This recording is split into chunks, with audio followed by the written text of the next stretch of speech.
Are you okay? Brr, it's cold. In the midst of a heavy snowfall, I spotted a woman lying on the ground. She was dressed in a thin jacket that seemed insufficient to ward off the cold, worn-out jeans, and sneakers. It was far from an appropriate outfit to walk in the snow. The woman, shivering, had a pale face, and her limbs were very cold. What happened to you? Stand up, or you're going to freeze to death, I urged. Help me, she whispered, her voice so faint it was almost disappearing, before losing consciousness.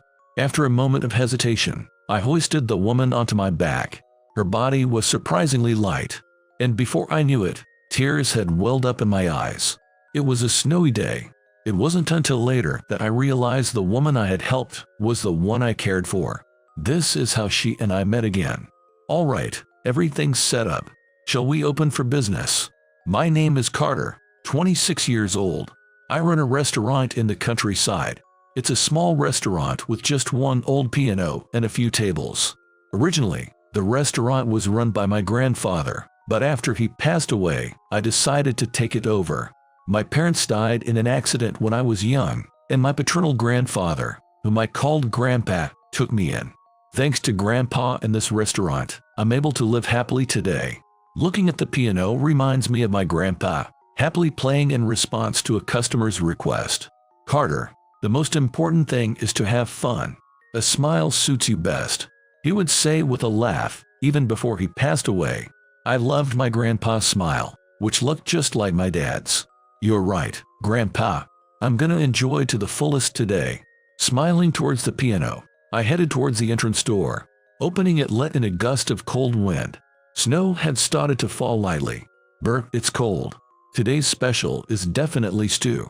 Muttering as I exhaled white breath, I flipped the sign to open. The snow that started in the morning gradually intensified, and by the time we closed, it had accumulated up to my knees. The snow showed no sign of stopping. With the weather like this, there were even fewer customers than usual, and after dinner time, it completely died down. No helping it. Might as well close up early. And so, I decided to clean up the store and head home. The snow continued to fall steadily, showing no sign of stopping. With this kind of snow, we might have to close tomorrow. My home is close to the restaurant, so I can get to work unless the snow is exceptionally heavy. But if the snow accumulates enough that customers can come, it doesn't make sense to open. While I hurried home, confident that the food in the fridge would last a bit longer, I noticed a figure stumbling under the streetlight. Thinking it was a suspicious person or a drunk, I braced myself, but then that person fell. Goff.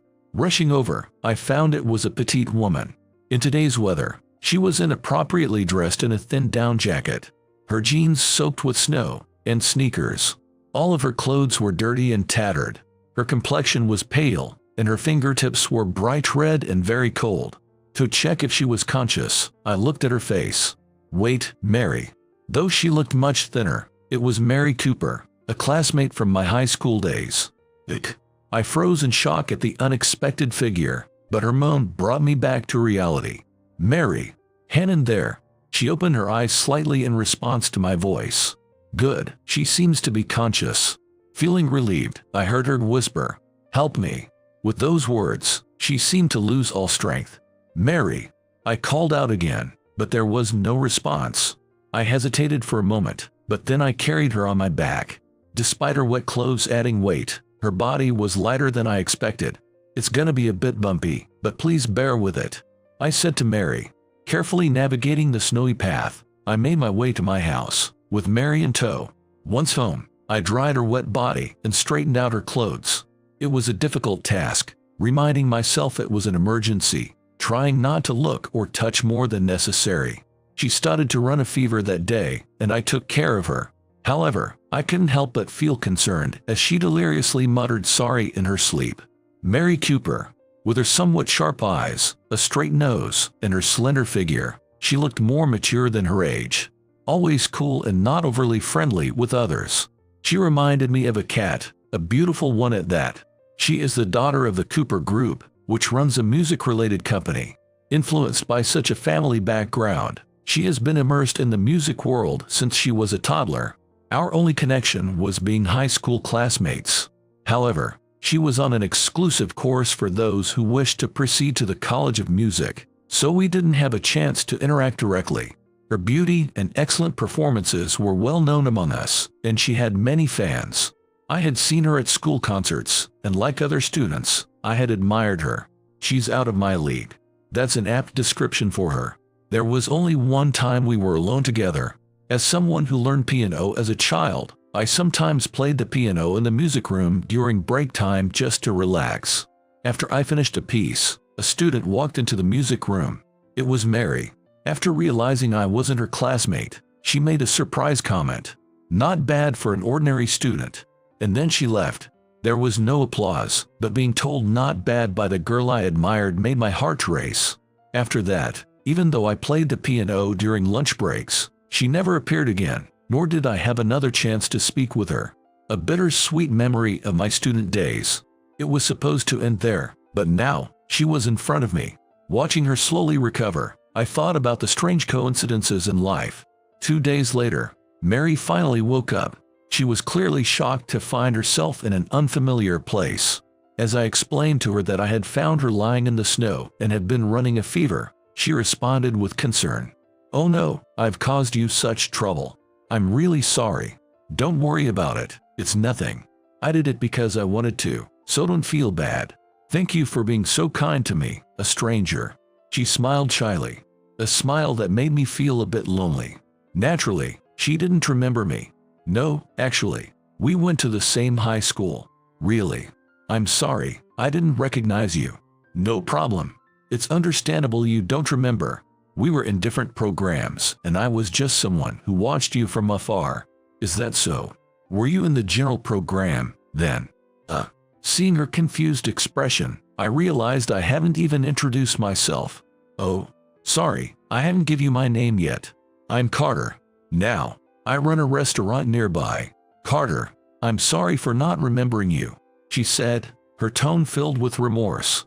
Having observed her up until now, I voiced a question I had been pondering. You seemed different, you know.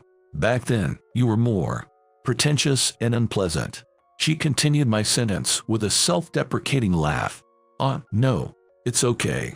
I was arrogant and a terrible person back then. Indeed, the Mary Cooper I knew seemed aware of her superiority over others, coming off as strict and cold. While she had many admirers, there seemed to be just as many who disliked her. Now I see how foolish I was. But reflecting on it now is too late, isn't it? I guess it's karma. As she said this, tears fell from her large eyes. I was taken aback by her sudden tears but comforted her by patting her back gently, just as my grandpa had done for me when I was crying. It's not karma or anything like that. It's okay, you're okay. When I touched her, she flinched, but didn't shake off my hand, and after crying for a while, Mary began to share her story in bits and pieces. After graduating high school, she attended a prestigious school of music and even studied in Europe. However, since then, she had been wandering alone in various places. Not wanting to pry too much into details she seemed reluctant to share, I waited patiently for her to find her peace. "Thank you." After she had stopped crying, she gave a frail smile. Seeing that smile, I found myself making an offer. "Mary, if you have nowhere to go and are in trouble, why don't you come work at my restaurant?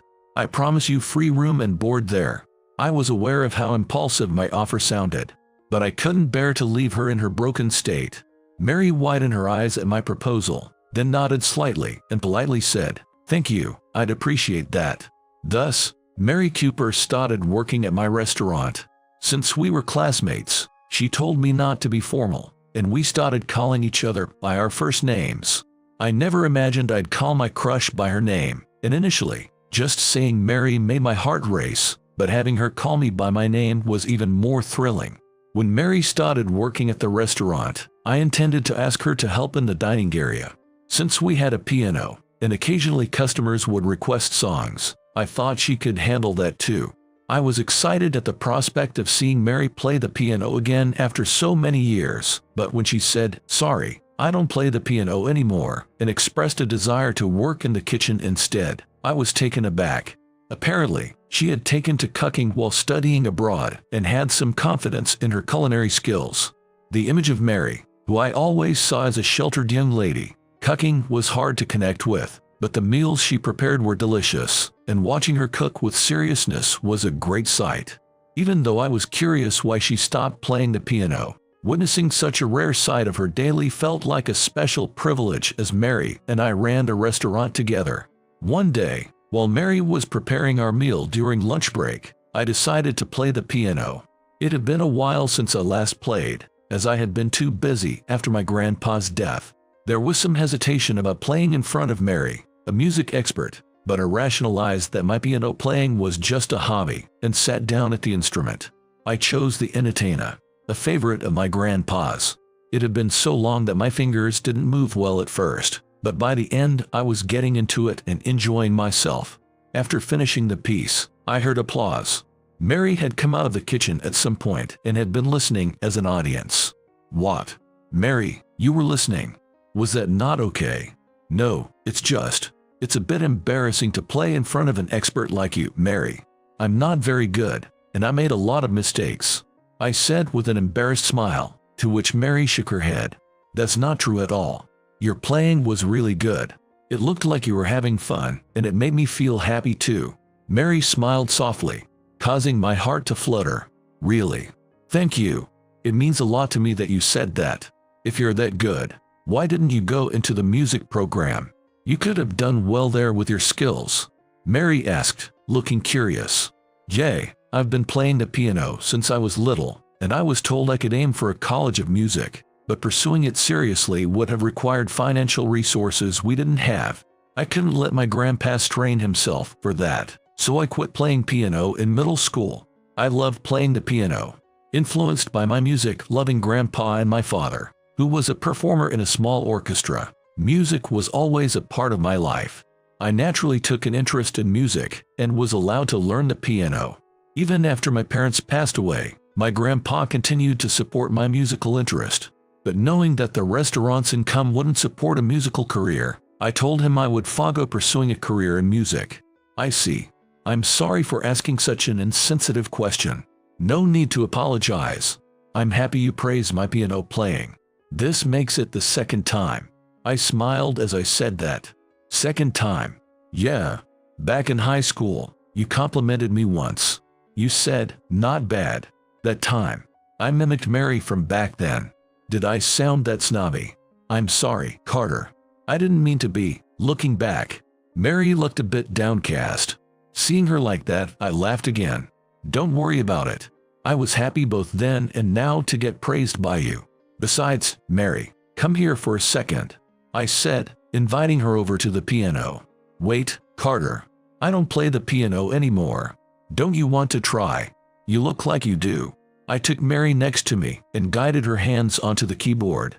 Initially hesitant, the moment she touched the keys and produced sound, her expression changed, filled with a nostalgic sadness. Why don't we play a duet? It might be fun to play together. It was a bit forceful, but I trusted my gut feeling. At your request, Carter. I'll try, but don't laugh if I'm not good. Mary replied. I wouldn't laugh. Thank you, Mary. What song should we play? How about When You Wish Upon a Star? That sounds nice. And so, we played together. At first, both of us were tense, and the initial notes were rigid. I was nervous because of Mary's proximity. But as we got into it, Mary's playing began to change, becoming more fluid and confident. Her skill was evident, and by the end of the song, our tension had eased, and we were both smiling naturally. Shall we play another one? Mary suggested. We got so engrossed that we forgot about the meal she had prepared, and we played the piano together as long as time allowed. Seeing Mary enjoying herself brought a smile to my face. I'm glad you're having fun. At my words, Mary looked surprised. Your performance is wonderful, Mary. Right now, it's okay to just enjoy it, you know. Carter, enjoying it is the most important thing, Mary. I repeated what my grandpa used to say and laughed brightly. Yeah, you're right. Mary returned the smile. It was a brighter smile than when we had reunited. From that day on, during our lunch breaks, we started to play duets together. Eventually, we began to create our own music, leading to the completion of our original duet piece. Perhaps because spring was approaching, The piece we created had a lively tempo, making us happy as we played it. We named it retribution, French for bud, reflecting the new beginnings it represented for us. Playing this, our first jointly created piece, became a ritual during our duet sessions. When we played it, I felt closer to Mary, my heart racing with excitement. Glancing at Mary sitting beside me, I noticed how much brighter she had become compared to when we first met. Through playing and composing music together, Mary began to play the piano on her own initiative again, her face peaceful and clearly enjoying the moment. The happy change didn't stop there. With Mary playing again, her high level of performance combined with her beauty brought in customers daily to our once quiet countryside restaurant. The increase in male patrons was particularly noticeable. I understood why, really. I did, but watching all these men fawn over Mary was, to be honest, a mixed feeling. Regardless of how I felt, Mary seemed to enjoy performing daily, happily fulfilling the song requests of our patrons.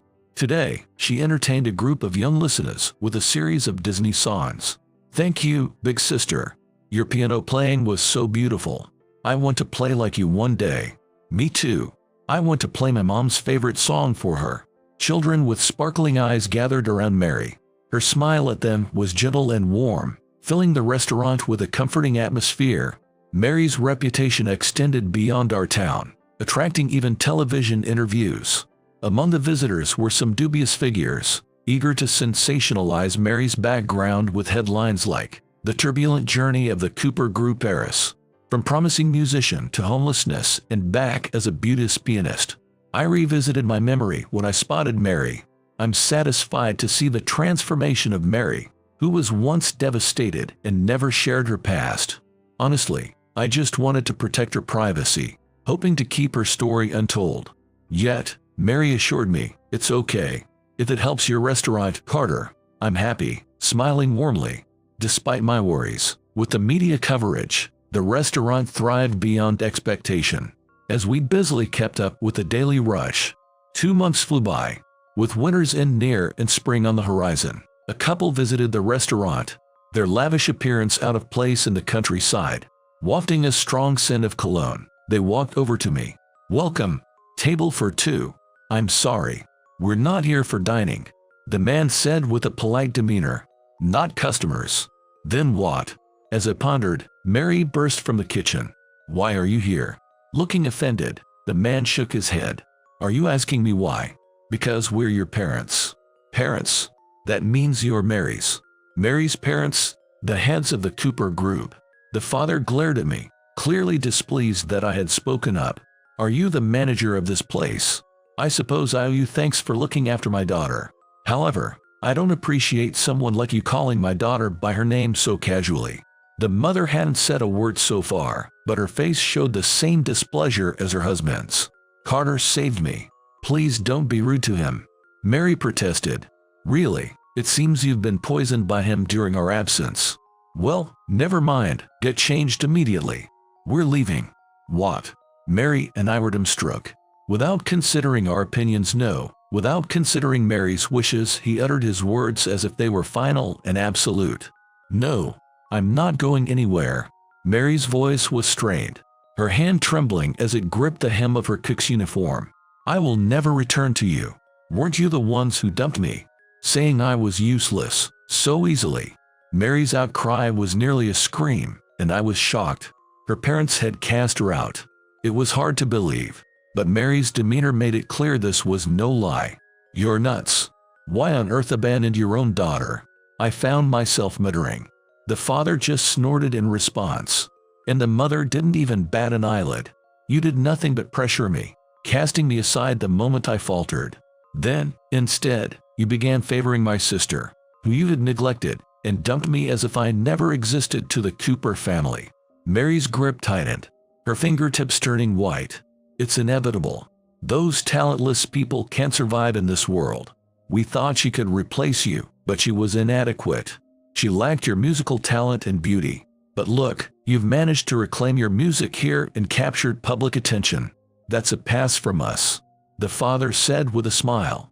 "Pass?" I got chilled by hearing such a word. "We weren't talking about a product quality check. I don't want to go back there." Her voice was tiny but clear. A heartbreaking plea. Trying to hold back tears, Mary was a figure of sheer determination. Seeing her like that, I felt a boiling rage inside me. "Please leave now. I won't let you take Mary," I yelled. Mary gasped behind me. The father snorted, unimpressed. "This is a family matter. Outsiders should keep out of it." "Family? You never once called her by name, showed any concern. How can you call yourself family?" At that moment, I didn't care who they were. All I wanted was to protect Mary from anything that might hurt her. "Get out of here. Never show yourself in front of Mary again." My shout echoed outside, where passersby murmured, "Is that a fight? Fine, let's leave her for today." Perhaps worried about attracting more onlookers, Mary's parents decided to retreat. But before they did, her father, with a smirk, said to Mary, "You'll come back eventually," then left quietly. The door closed, and silence fell inside the restaurant. The onlookers outside dispersed as Mary's parents walked away. After ensuring they wouldn't return, I let out a sigh. "Mary, are you okay?" I turned to ask, only to be embraced from behind. "Mary." As I reached back to free her arms, I heard her sobbing. "Carter, I'm so sorry. It's all my fault for dragging you into this." Hearing her cry, I spoke gently, trying to comfort her. "It's not your fault, Mary. So, please don't cry." Loosening my grip, I embraced Mary. "It's okay, Mary. You can stay here as long as you like." "Carter." I continued to stroke her back until she stopped crying, like a child being comforted. After her parents visited, strange things began to happen. Trash was scattered in front of the shop, and it was vandalized with paint, as if we were being targeted for harassment. The neighbors and our regulars were very concerned, but some customers were scared off by the disturbances. And that wasn't all. Mary once went out on errands alone, came back looking frightened, saying she felt like she was being followed. Even inside the shop, she said she felt watched and spent a day hiding in the kitchen, far from the windows, refusing to come out. And she stopped playing the piano, which she had just begun to enjoy again. In just a few days, the lively atmosphere of the shop, and Mary herself, had dimmed. "Mary, good work today. Let's call it a day." Though there were still hours left in our business day, no customers were coming, so I decided to close early. Mary was distant, barely responding. Stopping my work, I approached Mary and spoke to her. "Mary, are you okay?" "Carter." "Yes. I can't stay here any longer." Her words froze me for a moment, not fully grasping her meaning. Seeing my reaction, Mary repeated herself. "I'm leaving. I can keep causing trouble for you." "Why? Why would you say that?" My voice barely came out, and Mary sighed deeply, her expression filled with sadness. "You know who's behind the harassment lately, don't you?" "That's why." "The harassment, the stalking. It all started after Mary's parents visited. Even I had to admit that I had noticed." Clenching my fists, I couldn't help but raise my voice. "That doesn't mean you have to leave." "No. If I leave, they'll stop targeting this place. It'll all be resolved." Mary remained expressionless, trying to explain calmly, but I couldn't accept it, desperately trying to convince her. "That won't solve anything, Mary. You'll still be in pain. That's not okay." "And what about me?" Before I knew it, I had grabbed her shoulders, as if touching her could prevent her from disappearing. "I can't even imagine life without Mary. Even though it's only been a few months, I need you here with me." Despite knowing how pitiful I sounded, I felt tears threatening to spill. The admiration I'd felt for years, the unexpected reunion, feeling her presence so close, touching her heart even just a little. As we spent more time together, my feelings turned into a definite love that grew stronger. I've always been protected. I've lived by giving up on various things, deceiving my own feelings. But I can't let go of the time spent with Mary, or these feelings. Because I love you, Mary. My confession made Mary tremble, and tears quickly filled her eyes. "But if I stay, this place might not be safe. It's important to you, isn't it?" Her voice was almost a cry, but I slowly shook my head and looked directly into her eyes. "It's okay. Even if we lose something, I don't want to lose you, Mary. I'll protect you, no matter what. Please stay. Stay with me." Mary's response to my words was a flood of tears from her eyes. Wiping away her tears, I held Mary close. "Carter, Mary, please, just nod. Say that you'll stay here with me. Mary wrapped her arms around me from behind. I want to stay here. I want to be by your side. I love you too, Carter. Her words, conveyed through sobs, filled my heart. To have your feelings reciprocated, I never knew it could feel so warm, so joyful. Tears naturally welled up in my eyes.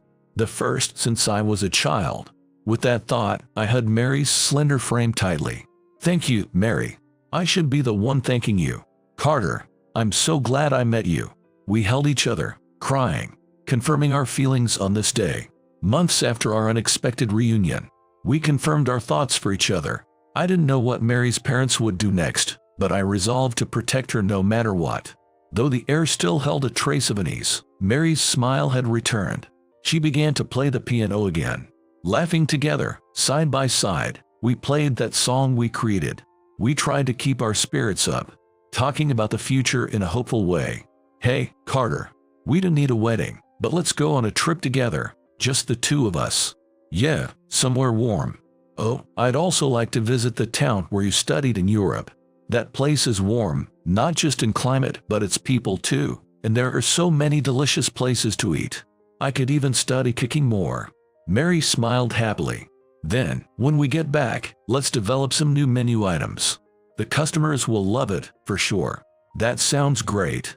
I'll put extra effort into the desserts. I want to see the children's happy faces. Children, huh? Watching Mary smile, I mused, I'd like to have a lot of kids. Being an only child, I've always kind of envied people with siblings. Carter, aren't you getting ahead of yourself? But yes, it does sound fun to have many. When the kids are big enough, starting a piano class would be nice. With Mary as the teacher, they'd be so motivated.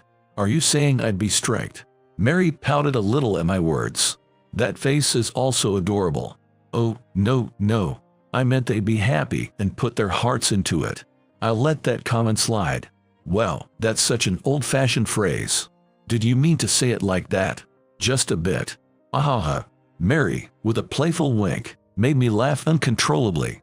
In a room filled with spring sunlight, leaning on each other, we talked about fun things to come. It was bliss. We believed this moment would last forever. But reality was far more cruel. Carter, please, open your eyes. No. Mary's screams echoed as my consciousness faded. It's okay. Don't cry so much, Mary.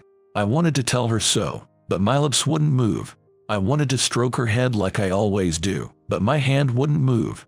I wanted to see her face, but everything in front of me remained pitch black. Carter, don't leave me. Don't leave me alone. With Mary's crying voice fading away, my consciousness sank deeper and deeper. When I awoke, an unfamiliar white ceiling greeted me. Not my room, not the restaurant, but a place I didn't recognize. Carter, you're awake. Mary. Her voice reached me, followed quickly by the hurried steps of a nurse. Hospital. I see. I slowly remembered. It was an ordinary evening. We closed the restaurant as usual. Mary and I were on our way home when a motorcycle aimed directly at us. Dangerous, I had thought, and instinctively, I moved. I pushed Mary to safety, and then pain shot through my entire body. Yes, I was hit by that motorcycle. The nurse checked the monitors while I tried to speak to Mary. Mary, are you hurt? Hearing my words, Mary broke down crying. Carter, I'm so glad you're okay. I'm sorry, I'm so sorry. Her apology, tears streaking down her cheeks. Eyes red and swollen, she looked so worn out. But it made me feel a bit happy that she was so worried about me. I'm the one who should be sorry for worrying you. I tried to wipe her tears away. Huh? Why can't I move my right arm? No matter how hard I try, it feels as heavy as if it's weighed down by lead. Impossible to move. There's no need to force yourself to move it. A doctor, who seemed to have arrived at some point, reassured me. Despite his hand supposedly touching my right arm, I couldn't feel a thing. Seeing my condition, Mary, looking downcast, made me grasp the situation. Later, the doctor and Mary explained everything about the accident and my current condition. Though I avoided a direct hit from the motorcycle, the impact from being thrown off and hitting the ground knocked me out. Fortunately, nearby people called an ambulance right away, so it didn't turn into a bigger issue. The motorcycle driver fled the scene, but later he surrendered to the law enforcement authority. I was informed that I will be discussing compensations and damages with the driver. My right arm could regain basic functions after rehab, but unfortunately, tasks like cooking for a crowd or playing the piano might be beyond reach. Carter, I'm sorry. After my doctor left us and Mary and I were alone in the room, she apologized to me for what happened. It's not your fault, Mary. No, it's because of me. She couldn't finish her sentence, her hand touching my immovable right one. I couldn't feel the warmth of Mary's hand. I've taken everything from you. The piano, cooking. I know sorry isn't enough. Mary, let me make it up to you. Her words and the look she gave me filled me with an ominous feeling. Mary, no. My words caught in my throat. However, Mary decisively said, I'm going back to them. Her eyes showed no hesitation. Mary, I'm sorry I can't be here for your rehab to support you, but I believe you'll overcome this. If I'm not around, you'll be okay, right? Stop, Mary.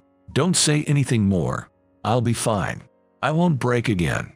Crack. The sound of her chair moving broke the silence in the room. Carter, thank you for everything. Please, take care of yourself. Mary smiled in the sunlight. Wait, Mary. I wanted to stand up and hold her from leaving, but my body wouldn't listen. Mary left the room without looking back, and didn't came back again. After recovering from other minor injuries and getting discharged, the harassment towards the restaurant also mysteriously stopped. Upon returning, I tried reopening the restaurant while continuing rehab, but as the doctor said, my right arm couldn't recover enough for that kind of work. 2 months after the accident, I had to make the tough decision to close down. 5 years had passed since then. Even though my right arm never made a full recovery, I couldn't give up on my piano, which was a keepsake from my grandfather. I decided to open a piano school for local children, using the former restaurant site. Whether it was because I wanted to preserve the dream Mary and I shared about opening a piano school, or because I couldn't sever my connection to her through the piano, I'm not sure. But after the restaurant closed, I dedicated myself to practicing with my left hand like never before. It's been a long time since I practiced with such earnestness. Thanks to that, I think I've now reached a level where I can somewhat teach the kids. Look, Teacher Carter, look at my treasure. One of my students said proudly, showing me a folder filled with sheet music during the lesson. This is. I narrowed my eyes as I read the text on the folder. This kid is a huge fan of the pianist, Mary Cooper, because her performance is so good, and it makes me feel happy when I listen to it. I want to become a pianist just like her. Seeing the sparkling smile of my student talking about her dreams, I felt joy knowing that Mary's music reaches someone's heart and nurtures the next generation. Well then, we need to work even harder. Yes, that's the spirit. Saying so, we headed towards the piano together. After leaving me, Mary went back to her parents and began her journey as a pianist once again. The period she was expelled from her home was publicized as a touching story. Despite a temporary slump that led her away from the public eye, she made a comeback as a pianist while working at a former classmate's restaurant and was warmly welcomed back by her family. Moreover, her performances after the comeback changed, gaining depth in her music, which, combined with her popularity, made Mary Cooper a sensational pianist. However, suddenly, she disappeared from concerts and TV. What followed was major news about the downfall of the Cooper Group. The group, which held immense power in the music industry, was exposed for its corruption, unfair pressures on rival companies, and shady dealings with politicians. The current head of the family, Mary's father, along with numerous associates, were arrested, leading to the collapse of their regime. Their authority and reputation plummeted overnight. I saw this news on TV, but what concerned me most was Mary. She had withdrawn from the public eye before the scandal broke, which likely spared her from becoming a target of public interest. Still, I couldn't help but hope she lived a peaceful life without further hurt. The connection we shared, and the fact that we even connected at all, was nothing short of miraculous. Mary, during her time at the restaurant, was just a normal woman. She laughed, cried, got angry. I was deluded. But, thinking about it, Mary and I lived in different worlds. Indeed, after her return, she shone brilliantly, making a significant leap forward. A guy who merely ran a countryside restaurant had no place beside her. cherish our time together as a beautiful memory. That's enough, I convinced myself. After finishing the last student's lesson at the piano school, I headed to the large shopping mall in the neighboring town to buy supplies for the school. Having found what I needed, I was hurrying back home before it got dark, when I heard the melody of a piano drifting from a distance. Someone was playing a street piano, available for anyone to play. After finishing one piece, the person stretched a bit and then started another. Due to its slightly hidden location, the audience was sparse, with only some shop employees and a janitor. I was going to pass by without stopping. However, when I heard the melody being played, I involuntarily stopped. Why is this song being played? It was retribution, a duet piece Mary and I had created together. It was never performed in Mary's albums or concerts. Known only to the two of us. That meant the person playing it had to be. I rushed towards the piano. As I reached behind the person playing Mary, the piano play abruptly stopped, and the pianist slowly turned around. Carter. Upon seeing me, she immediately stood up and threw herself into my arms, enveloping me with a familiar scent and touch. I thought I would never see her again, yet here she was, in my embrace. Carter, I've missed you. I've been searching for you. Mary, I thought I'd never see you again. Memories of our parting day came flooding back, bringing tears to my eyes. I'm sorry. I thought you'd stop me if I told you. But at that time, I was firmly determined to fight against them, to protect what was precious to me before they could destroy anything more. The harassment stopped once I returned, didn't it? You were thinking of doing something so reckless. I scolded her for considering such a reckless plan, but Mary had a look that said, see, exactly as I thought. I played along with them, appeared on TV, and actively engaged with people who could benefit the company. It was tough, but it allowed me to gather a lot of evidence. So, that whole series of reports about the Cooper Group. When I began to understand the implications of the Cooper Group's exposure, Mary silenced me with a gesture. The catalyst might have been what I did, but what followed was their own doing. They were brought down by their actions. Mary, no longer the frightened girl she once was, had become strong and shrewd. Seeing her like this, I couldn't help but smile. You've become so strong. Yes, it's necessary to protect what's important, something you taught me, she said as she gently held my right hand. That day, you protected me. I thought I needed to be strong enough to stand beside you, to come and see you. I've always wanted to meet you, Carter. Me too, Mary. I wanted to see you. After looking into each other's eyes, we embraced, filling the years of absence between us, confirming each other's presence. We ignored the surrounding voices of awe. I've been practicing like crazy, you know. I can play the piano with my left hand now. Really? That's great, Carter. You're such a hard worker. Hahaga. I laughed at her praise, usually reserved for children. But you know, I can't compare to you, Mary. Will you play with me again? Of course, I'd love to play by your side again, she replied, her voice choked with tears. Mary and I locked eyes once more, both of us lifting our faces. After sharing a smile and a kiss, we sat down together at the piano and played our song. The melody we created filled the air, accompanied by the cheerful voices of children and the applause of the crowd around us. Mary's existence is well known. Her talent and her association with the Cooper Group are known to all. This might draw unwanted attention from some, but she faced her family's deeds head-on, prepared for what was to come. Carter and Mary. We may have lost something that means to us a lot, but we gained much more. From now on, we want to live a life supporting each other, not letting go of what's important to us. Because together, we can overcome anything.